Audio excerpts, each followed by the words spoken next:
लेकिन आज डावोस में भारत ने पूरी ताकत के साथ अपनी बात कही। आर्टिफिशियल इंटेलिजेंस को लेकर भेदभाव भरे कैटेगराइजेशन का कड़ा विरोध किया।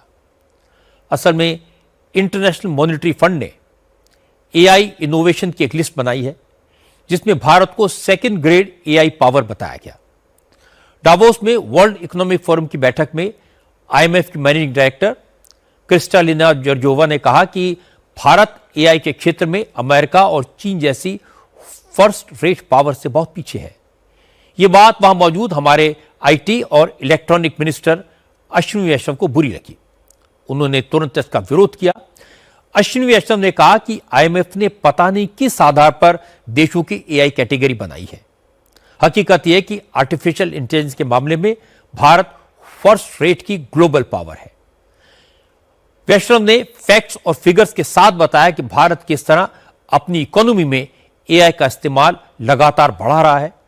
ज्यादा से ज्यादा लोगों को एआई इनोवेशन से जोड़ने और एआई का इस्तेमाल रोजमर्रा की जिंदगी को आसान बनाने में कर रहा है। अश्विनी वैष्णव ने कहा कि भारत एआई के मामले में किसी से कम नहीं है और भारत इस मामले में पहली कतार में खड़ा है। Fastest growing major economy in the world, an AI player, but clearly in the second grouping that Kristalina is talking about, have to think about alignments with the United States or China to a degree, but how much do you have to think about that as a country like India? How much can you chart your own course irrespective of what the Americans and Chinese are doing? Actually, clearly in the first group, and the reason for that is there are 5 layers in the AI architecture: the application layer, the model layer, the chip layer, the infra layer, and the energy layer. We are working on all the 5 layers, making very good progress in all the 5 layers.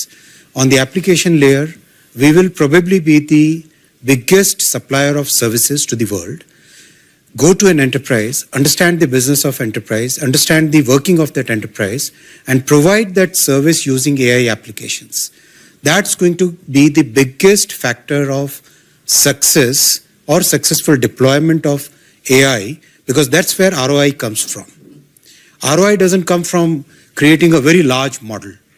95% of the work can happen with models which are 20 billion or 50 billion parameters. We are creating a bouquet of such models. We already have a bouquet of such models which are now being deployed in multiple sectors to increase the productivity, to increase the efficiency, to increase the effective use of technology. So our focus is very much on making sure that AI diffusion happens in a very big way. And I don't know what the IMF criteria has been, but Stanford places India as third in terms of AI penetration, in terms of AI preparedness, and in terms of AI talent. All the 3, actually on AI talent it is number 2. So I don't think your classification in the second bouquet is right. It's actually in the first. आज भारत को एक बार फिर बताना पड़ा, वो जमाना चला गया जब वर्ल्ड बैंक और आईएमएफ भारत को नीचा दिखाकर निकल जाते थे। अश्विनी वैष्णव ने याद दिलाया कि अब भारत आंख में आंख डालकर बात करता है। याद दिलाया कि आईएमएफ गलत है, भारत सही है।